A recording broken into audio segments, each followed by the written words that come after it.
Halo guys, welcome back to Korea Remit bersama orang Korea yang medok. Follow-follow mungkin udah lihat Instagram kok aku pindahan rumah dan cukup banyak yang bilang, wah pindahnya nyaman banget ya Mas Hansolek gitu, nggak usah making kayak jauh-jauh beberapa hari sebelum dari hari pindahan. Benar, dan juga cukup banyak yang tanya harganya berapa. Langsung tak beritahu harganya ini adalah 1,5 juta won. Jadi kalau dirupiahkan mungkin sekitar 18 juta rupiah. Nah sekarang tak jelaskan 18 juta ini termasuk apa aja untuk pindah rumah. Langsung kita mulai. Pertama-tama seperti yang tak sampaikan, harga 1,5 juta won yang tak sampaikan barusan ini tentu kalau beda rumah, beda jumlah barangnya itu beda-beda. Sehingga harga 1,5 juta won ini patokannya agak berbeda. Mungkin kalau misalnya barangnya dikit tapi pindahnya dari Busan ke Seoul ya mahal juga. Oke, jadi ini perlu dipahami. Cuman angka 1,5 juta won ini itu bukan kayak di papan menu ada pilihannya. Oke, harga rumah segini, pindah segini gitu. Enggak. Jadi kalau misalnya di Korea waktu mau kita pindahan rumah, yang perlu kita ketahui sebelum masalah biayanya ini adalah budaya pindah rumahnya. Di Korea ini kalau pindah rumah, apartemen gini sangat umum untuk harus selesai pindahan dalam waktu sekitar 8 jaman.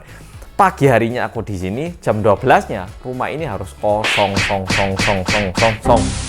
benar-benar bersih, dan jam 1 udah masuk di rumah baru.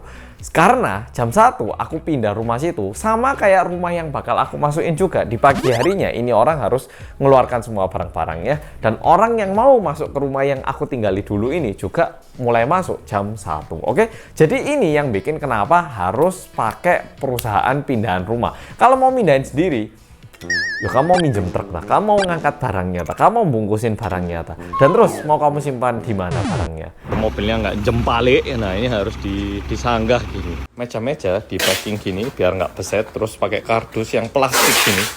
Jadi sampai di sana itu tinggal diambil barangnya doang gini. Jadi nggak ngabis-ngabiskan dus. Hampir nggak ada kejadian pemilik rumah mengizinkan orang yang nyewa rumah ini untuk memasukkan barangnya terlebih dahulu. Itu hampir nggak bisa terjadi. Apalagi biasanya rumah yang mau kita masukin ini itu ada yang ninggalin sampai hari H itu juga. Jadi ya itu hampir nggak mungkin. Oke, jadi makanya kalau nggak pakai perusahaan pindah rumah, gimana mau mindahkannya? Dan juga barang-barangnya ini pakai apa? Pakai mobil, berapa kali wirawiri. Terus harga 1,5 juta won ini gimana keluarnya? Apa yang menentukan harganya ini gimana?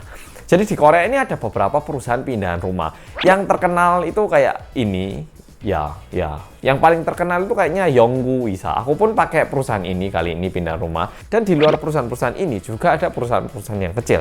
Nah, waktu aku mau pindah rumah, aku itu telepon beberapa perusahaan ini, dan mereka itu akan mengirimkan satu ibu-ibu. Nggak tahu kenapa, mesti yang dikirim itu ibu-ibu. Terus ibunya itu tanya, yang barang memang punya rumah ini yang mana, barang yang mau dipindahkan yang mana, apa aja gitu. Semuanya dicek. Habis itu diberitahu harganya. Nah, waktu itu aku telepon 3 perusahaan, harganya itu kayak 1,35, 1,4 sama 1,5.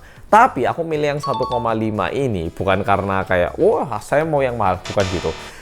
Yang paling mahal ini mereka ini punya asuransi dan juga perusahaan besar. Yang dua ini mereka juga punya asuransi, tapi nggak tahu ya, karena perbedaan harganya itu nggak jauh gitu.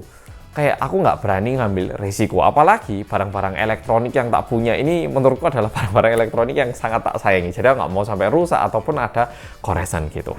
Jadi harga pindah rumah itu nggak kayak papan menu, tapi ada orang yang datang terus ngeliat. Dan juga bisa sih kita tawar, kayak harga pertamanya itu kalau nggak salah 1,6 gitu. Terus aku bilang, wah kalau turun dikit nggak bisa 1,55 gitu. Terus tawar-tawar akhirnya jadi 1,5, bisa ditawar dikit.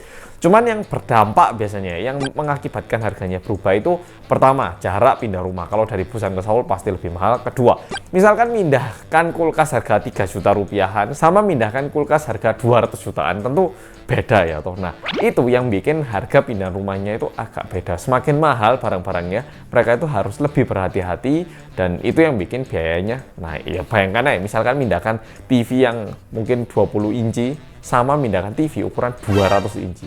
Ya, lebih bahaya dan juga lebih beresiko. Dan karena itu beresiko, mereka butuh skill, dan setiap perusahaan pekerjanya ini kemampuannya beda-beda ya tuh. Nah, itu yang mengakibatkan perbedaan harga. Nah, sekarang tak jelaskan 1,5 juta won ini termasuk apa aja. By the way, rumahku ini masih belum 100% komplit, jadi masih belum tak tunjukkan room tour yang lengkap nanti mendatang, oke? Karena ini udah 90%an dikit lagi kayaknya. Nah, lanjut lagi. Harga 1,5 juta won itu termasuk apa aja? 1,5 juta won yang kelihatan mata itu adalah 3 orang cowok yang bungkusin, 1 perempuan sama pak supir 2 orang kayaknya, karena ada mobil lift yang buat naikin barang dan nurunin barang, sama mobil 5 ton untuk mindahin barang-barangnya. 3 cowok ini mereka tugasnya adalah bungkusin dan juga memindahkan barang-barang dari rumah dan keluar ke rumah.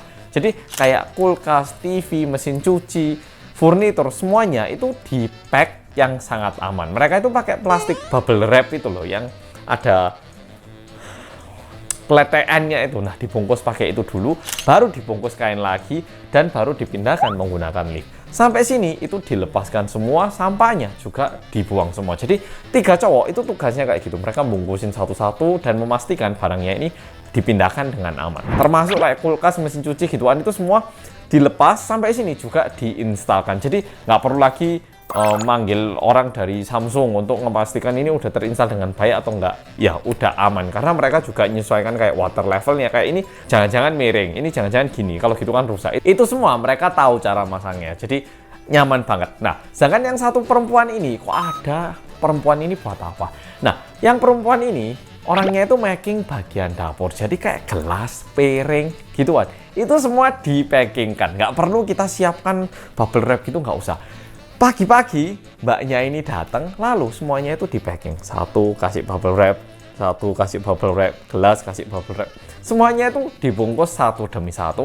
Udah gitu, makanan yang masih ada di kulkas sama di freezer itu juga semua dipindahkan ke cooler box itu loh, yang biasanya buat tetap mendinginkan minuman-minuman itu loh. Nah, semuanya dipindahkan ke situ biar makanannya nggak busuk. Setelah pindah rumah, ini dimasukkan lagi ke dalam kulkas ke lokasi yang sama persis. Jadi kita pindah rumah, tapi nggak perlu nata semuanya gitu loh. Kayak paling nggak bagian dasarnya itu semua udah ketata.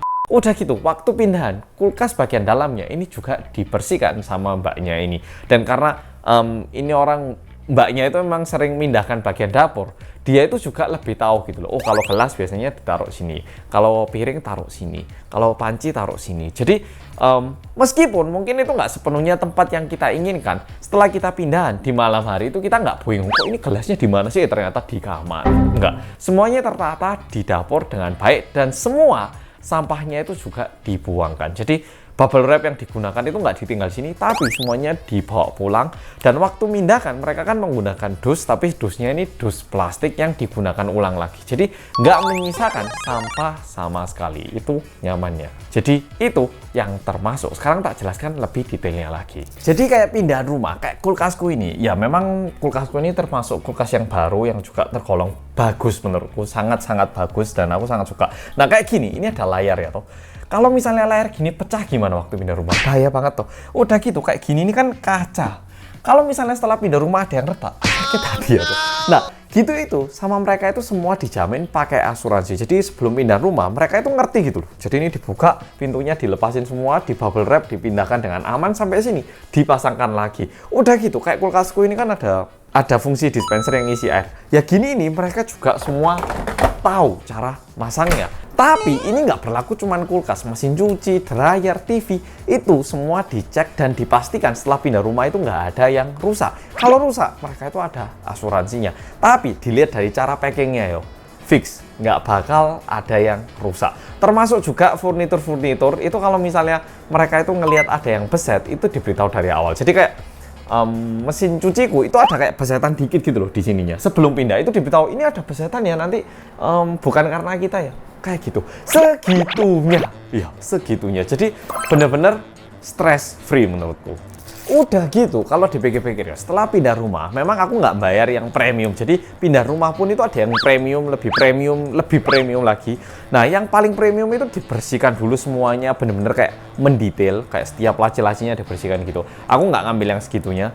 Kayak yang aku biasa pun setelah pindah rumah itu di vacuum cleaner semua lantainya dan juga dilap menggunakan lap mesin steam yang jadi lantainya itu dilap lagi pakai steam yang panas sehingga paling enggak itu di malam hari itu kita itu nggak kepenuhan debu, nggak terlalu gimana gitu loh. Jadi kayak paling enggak mulai besok aku tinggal nata-nata barang dan ini rumah sudah bisa ditinggali, nggak kayak wah debunya di mana-mana, kardus di mana-mana, harus bukain 1 demi 1, nyariin handuk di mana, ini di mana. Enggak. Bahkan kayak baju-baju pun itu kita biarkan gantung sama mereka, dibungkus semuanya sampai sini, digantungkan kembali. Jadi itu nyamannya ya. Dan kalau dilihat semua ini dan kita nggak usah stres masalah barang rusak, harga 18 ini mungkin bisa jadi subjektif lagi. Masih ada yang bilang kalau ini mahal, ada juga yang bilang wah tapi kalau misalnya jamin segitu sih ya lumayan sih ya.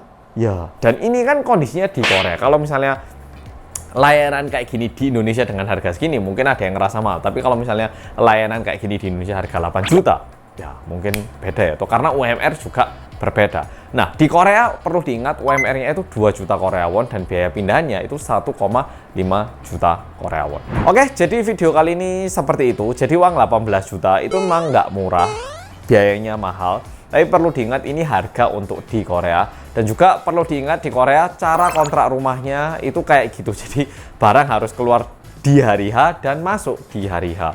Nggak bisa kayak masuk mungkin 3 hari sebelumnya barang-barang berat dimasukkan dulu, hari kedua baru baju-baju. Nggak bisa kayak gitu karena budayanya memang kayak gitu. Dan tentunya beda perusahaan, harganya pasti beda, yang ditawarkan juga beda. Tapi ya itu biaya untuk pindahan rumahku kali ini. Aku pengen tahu kalau menurut Volvo misalnya pindahan rumah kayak gini di Indonesia cocoknya harga berapa? Siapa tahu di antara yang nonton ini ada kepikiran bikin bisnis kayak gini, terus ngelihat data-data, oh ternyata banyak juga orang yang mau pindahan rumah kayak gini dan harganya kayak gimana gitu. Oke Volvo, jadi video kali ini sampai di sini. Makasih sudah nonton dan sampai jumpa di video berikutnya. Dan bentar lagi ya, hasil rumah yang jadi 100% ini tak tunjukkan, jadi mohon ditunggu dikit lagi. Oke, bye-bye.